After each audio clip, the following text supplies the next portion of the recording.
Esse vídeo está chegando até você graças aos apoiadores do canal. Considere apoiar nosso projeto no Patreon ou no Padrim. Os links estão na descrição do vídeo e no comentário fixado.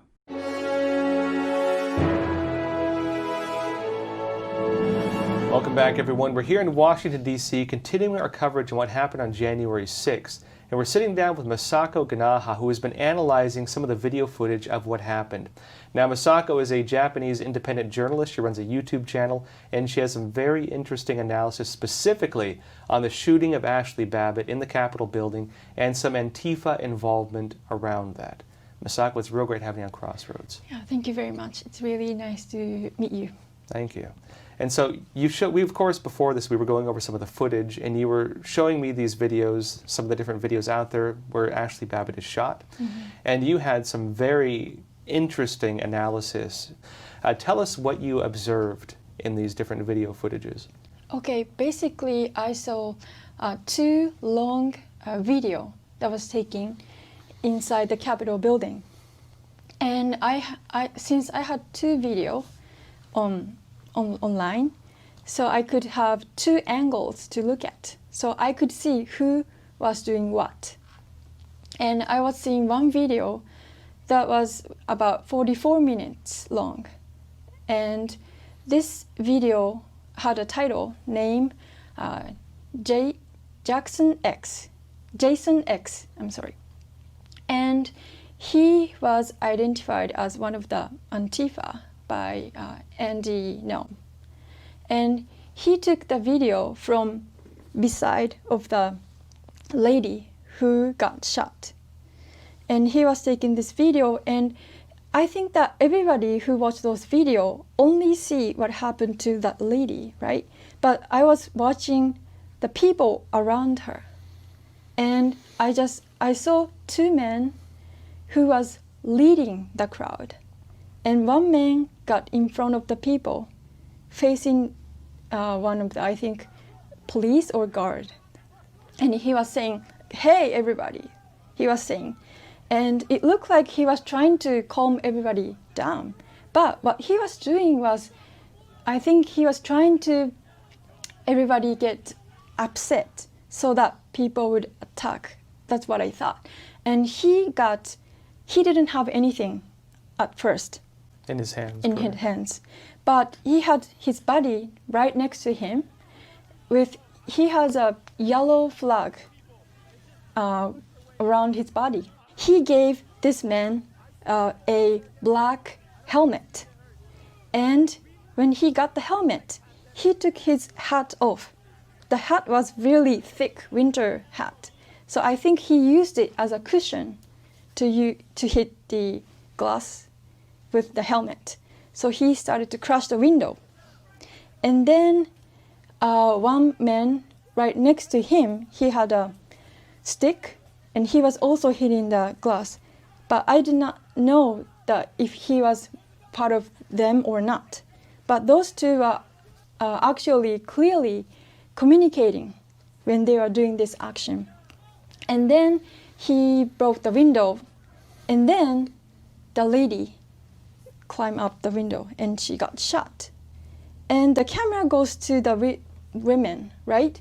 But though I was looking those two guys, one with the yellow flag went to the crowd, and the other one who actually hit the window went to downstairs where the police were. And I saw him.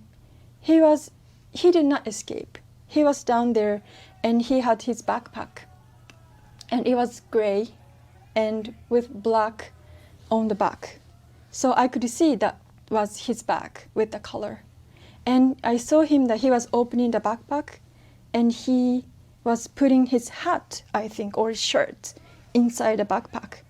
And he changed his appearance so that I think he could manage to stay there without getting caught or without people noticing that was him. And so when I saw this, he's not Trump supporter, because he was leading the crowd and communicating with those other guy, and he was changing his appearance. How would Trump supporter do that? He was trying to agitate people to go inside the building further, so that they have the confrontation between transporter and then police. And then funny thing is that I had one more camera who got the picture of the person who took that previous video. Am I explaining correct? Yes. So I could see who took that previous video. And I saw his face, and from that video, Andy identified the person who took the video was one of the members of Antifa. And he was taking the picture, the video, and I think he was there to report as if Trump supporter attacked and police shot the woman who was unarmed. And he was saying that she is dead. She's dead. How can you tell? She just got shot. And medic was there, so people were trying to help her. And the police are saying, we can save her. Yes. So how can he say that she is dead? And I thought he is trying to make Trump supporter upset, because Antifa or people like around them like to say defund the police, right? But Trump supporters say back the blue. So they have a different opinion. But from this occasion, they can make transporter upset with police. So he was saying, police, she is dead, she is dead.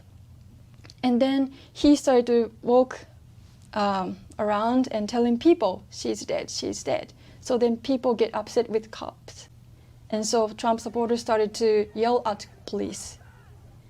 And then, so from that video, I could see that there are two players dressed like Trump supporters.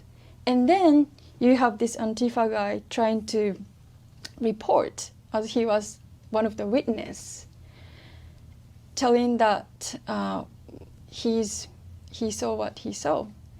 But eventually he appeared on CNN saying that he was a witness and he saw the women unarmed. But CNN didn't say about him or why he was there. And so it's a very strange incident right now. And then one of the other individuals who I would say is very suspicious at this point, actually I met in the parking lot afterwards. I was in the parking lot of the Capitol building during this whole thing, just talking to people. Came out and was shouting, walking down the street. They shot her, and was really agitating as he walked. And this individual seemed suspicious. I published a video of him talking about the shooting of Ashley Babbitt. You could see it in them. They were agitating us. They were hitting us. They shot a woman from another side of the glass. We hadn't even reached that area yet. To you, what does this whole incident show you? Because you've put this picture together now. Mm-hmm. Actually, this is not new to me.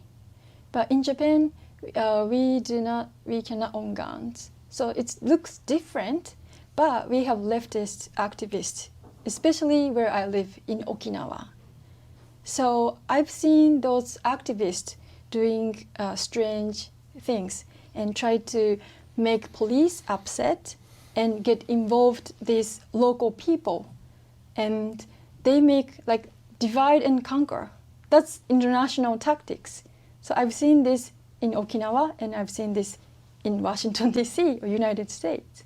Yeah, so I was very shocked to saw the video, but I thought I have to tell Japanese people.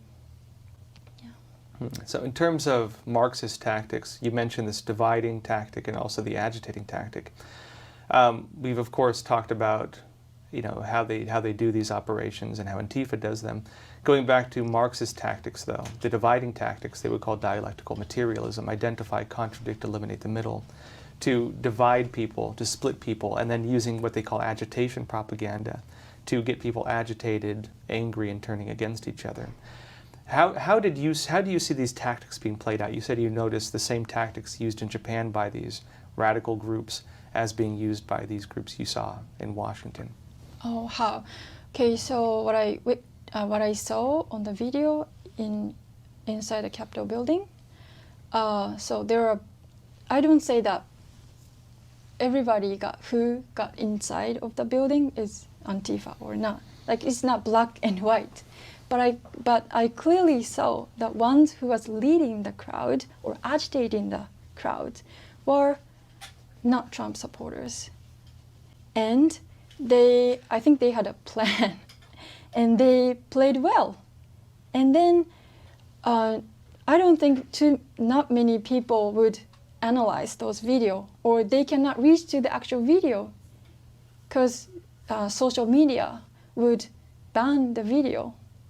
So I was lucky to got those videos. And what I was gonna say, so and then the actual AP happens at site, and then the AP being the tactic of agitation. Yes, and then one of the people who agitated will become the witness and appears on mainstream media. And then mainstream media tells without analyzing. They just tell what they say. So the world do not know the truth. Yeah. Masako, if you're to leave people with just one thing in terms of what you witnessed and why you think it's important, what would you tell them?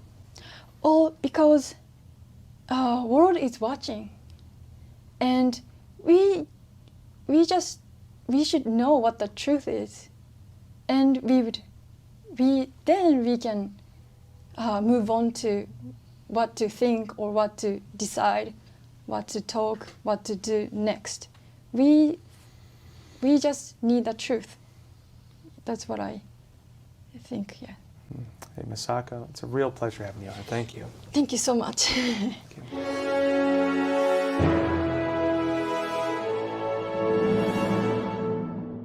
Olá pessoal, tudo bem? Aqui é o tradutor. É graças a essas pessoas incríveis que eu posso estar trazendo conteúdo pra vocês. O Warley, a Sandra, a Majestade, o Thiago, o Antônio, o Arthur, o Carlos, a Erika, o Rubens, o Caio, o Flávio, o Gustavo, o Bunho, a Spanish Vaz, o Eduardo, a Renata, o João, o Henrique, o Leonardo, a Iracema, o Eduardo Maluf, o Anderson, o Daniel, o Morandi, a Atena, o Berg, o Bruno, o César, a Erika Santos, a Fabiana, a Fernanda, a Josiane, a Kátia, a Maria Margarete, o Oswarley, a Sandra Paula, o William, a Cláudia, a Rogéria, o Dourado, o Marcelo, o Wesley e o Grande Pablo. E é isso aí pessoal, não se esqueçam de deixar seu like, seu comentário e até mais. Fui! Grande abraço.